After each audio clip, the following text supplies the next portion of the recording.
નમસ્તે શિક્ષક મિત્રો, હું જિગ્નેશ કણઝારિયા આપની સમક્ષ લિબર્ટી ટુ ધ પોઈન્ટ સિરીઝની સ્ટાન્ડર્ડ 10 ઇંગ્લિશ સેકન્ડ લેંગ્વેજની તદ્દન નવી આવૃત્તિ રજૂ કરતા અત્યંત હર્ષની લાગણી અનુભવી રહ્યો છું.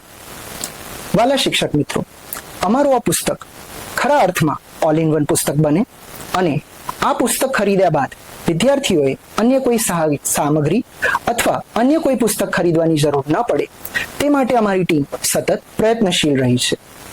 આ વર્ષે પણ અમે આ પુસ્તકમાં ઘણા બધા સકારાત્મક ફેરફાર કર્યા છે, જેની એક સંક્ષિપ્ત ઝલક હું આપની સમક્ષ રજૂ કરવા જઈ રહ્યો છું. આ પુસ્તકમાં કરવામાં આવેલ સૌથી મહત્વનો ફેરફાર એ છે કે અમે તેને GSEB દ્વારા અમલમાં મૂકવામાં આવેલ 70% વર્ણનાત્મક અને 30% હેતુલક્ષીની લેટેસ્ટ પેપર પેટર્ન પ્રમાણે તૈયાર કર્યું છે. તદુપરાંત 30% હેતુલક્ષી પ્રશ્નોના જવાબ વિદ્યાર્થીઓ પુસ્તકની અંદર જ લખી શકે તે માટે પૂરતી ખાલી જગ્યાની વ્યવસ્થા પણ કરવામાં આવેલ છે. તો ચાલો આ પુસ્તકને ડિટેલમાં જોઈ લઈએ.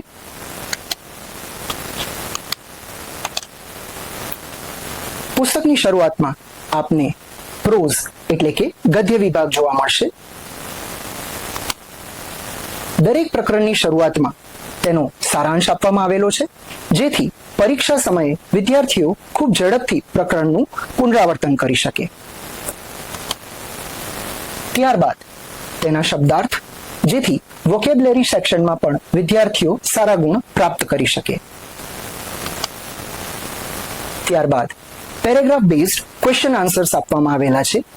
અહીં નોંધપાત્ર બાબત એ છે કે માત્ર અગત્યના કે 4-5 પેરેગ્રાફ નહીં, પૂરા પ્રકરણને પેરેગ્રાફ બેઝ ક્વેશ્ચન આન્સરના સ્વરૂપમાં તૈયાર કરવામાં આવેલું છે, જેથી કદાચ વિદ્યાર્થીઓ અથવા શિક્ષક પાસે પાઠ્યપુસ્તક ન હોય તો તે લિબર્ટીમાંથી પણ કોઈ પણ પ્રકરણ વાંચી શકે છે અને વિદ્યાર્થીઓને સમજાવી શકે છે. ત્યારબાદ શોર્ટ નોટ આપેલી છે.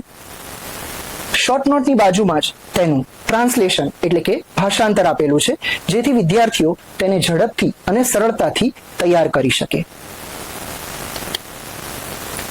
અને સૌથી અંતે ટ્રુ ફોલ્સ. ટ્રુ ફોલ્સમાં અયોગ્ય શબ્દ ચેકીને તૈયારી કરી શકાય અથવા તો ટ્રુ અથવા ફોલ્સ લખી શકાય તે માટે પૂરતી જગ્યા કોરી આપવામાં આવેલી છે. પ્રકરણ પૂરા થયા બાદ પોએટ્રી સેક્શન એટલે કે પદ્ય વિભાગ આવેલો છે, જેમાં પોયમ્સ, તેના શબ્દાર્થ, સ્ટાન્ઝા, સ્ટાન્ઝાનું ભાષાંતર અને સ્ટાન્ઝા બેઝડ ક્વેશ્ચન આન્સર્સ આપેલા છે. પ્રકરણ અને કવિતામાં પાઠ્યપુસ્તકના ક્વેશ્ચન આન્સર્સ તથા બોર્ડમાં પૂછાઈ ગયેલા ક્વેશ્ચન આન્સર્સનો સમાવેશ કરવામાં આવેલો છે. ત્યારબાદ સપ્લિમેન્ટરી રીડર સેક્શન, જેમાં બ્લેક બુકના પ્રકરણ અને તેના પેરેગ્રાફ બેઝ ક્વેશ્ચન આન્સર્સ આપેલા છે. ત્યારબાદ અનસીન સેક્શન, જેમાં નોન વર્બલ ટેક્સ્ટ અને તેને આધારિત ક્વેશ્ચન આન્સર્સ. ત્યારબાદ ડાયલોગ અને ઇન્ટરવ્યુ આધારિત ક્વેશ્ચન આન્સર્સ. આ વિભાગમાં બોર્ડમાં પૂછાઈ ગયેલા તમામ અને એના સિવાયના અગત્યના dialogue, interview base question answers આપને જોવા મળશે. ત્યારબાદ સૌથી અગત્યનું સેક્શન એટલે કે ગ્રામર સેક્શન શરૂ થાય છે. ગ્રામર સેક્શનના ટોપિક એ રીતે તૈયાર કરવામાં આવ્યા છે કે વિદ્યાર્થીઓ ખૂબ જ સરળતાથી સમજી શકે અને તે પણ રસપ્રદ શૈલીમાં.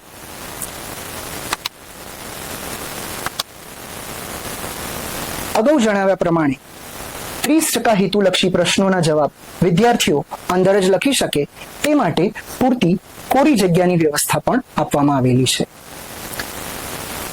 દરેક ટેસ્ટની શરૂઆતમાં તથા અંત ભાગમાં શિક્ષકો માર્ક્સ આપી શકે તથા રિમાર્ક્સ લખી શકે તેની પણ વ્યવસ્થા કરવામાં આવેલી છે. MCQ પ્રકારના પ્રશ્નોમાં ઓપ્શન્સની બાજુમાં જ સર્કલ આપેલા છે, જેને ડાર્ક કરીને વિદ્યાર્થીઓ જવાબ સિલેક્ટ કરી શકે છે. તથા ખાલી જગ્યા પ્રકારના પ્રશ્નોમાં યોગ્ય ખાલી જગ્યા કોરી આપવામાં આવેલી છે, જેથી વિદ્યાર્થીઓ પુસ્તકમાં જ તેના જવાબ લખી શકે. આશા રાખીએ છીએ કે આ નવો પ્રયોગ આપને જરૂર પસંદ આવશે. ત્યારબાદ છેલ્લો એટલે કે રાઇટિંગ સેક્શન, લેખન વિભાગ. લેખન વિભાગની શરૂઆતમાં પેરેગ્રાફ રાઇટિંગ છે. પેરેગ્રાફ રાઇટિંગને અમે બે પાર્ટમાં વહેંચેલા છે. પાર્ટ એ માં પુસ્તકના સ્વાધ્યાયમાં આપેલા તમામ મોસ્ટ આઈએમપી નિબંધનો સમાવેશ થાય છે, જ્યારે પાર્ટ બી માં બોર્ડની પરીક્ષામાં પૂછાઈ શકે તેવા અન્ય નિબંધોનો સમાવેશ કરવામાં આવ્યો છે. તેના પછી ઈમેલ રાઇટિંગ જોવા મળશે. ઈમેલ રાઇટિંગમાં બોર્ડમાં પૂછાઈ ગયેલા અને પૂછાઈ શકાય તેવા ઘણા બધા ઈમેલનો સમાવેશ કર્યો છે તથા ઈમેલ રાઇટિંગ વખતે રાખવામાં આવતી કાળજી અને અન્ય સૂચનાઓ પણ આપવામાં આવેલી છે. ત્યારબાદ આપને રિપોર્ટ રાઇટિંગ જોવા મળશે. રિપોર્ટ રાઇટિંગ એ અમારી પુસ્તકનું એક આગવું આકર્ષણ છે. રિપોર્ટ રાઇટિંગમાં સૌપ્રથમ સ્કૂલ રિપોર્ટનું ફોર્મેટ આપવામાં આવેલું છે. જો વિદ્યાર્થી આ ફોર્મેટ પાકું કરી લે તો શાળા ઉજવણીનો કોઈ પણ રિપોર્ટ તે લખી શકે છે. ત્યારબાદ પિક્ચર ડિસ્ક્રિપ્શન. પિક્ચર ડિસ્ક્રિપ્શન પણ અમારી પુસ્તકનું એક આગવું આકર્ષણ છે. અન્ય પુસ્તકોમાં પિક્ચર ડિસ્ક્રિપ્શન કઈ રીતે લખવાનું છે તેની કોઈ સમજ આપવામાં નથી આપી, જ્યારે અમારા પુસ્તકમાં પિક્ચર ડિસ્ક્રિપ્શન લખવા માટે વિદ્યાર્થીએ કયા કયા પ્રકારના વાક્યો બનાવવા જોઈએ તેની રીત, તદુપરાંત તેની એક્સરસાઇઝ પણ આપેલી છે. પુસ્તકના અંત ભાગમાં સેલ્ફ એસેસમેન્ટ ટૂલ્સ અને લાસ્ટ ગ્લાન્સ જોવા મળશે.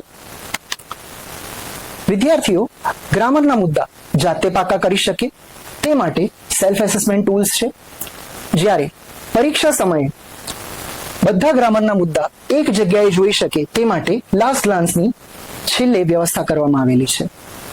આશા રાખું છું કે આ પુસ્તક આપ સૌને જરૂર પસંદ આવશે.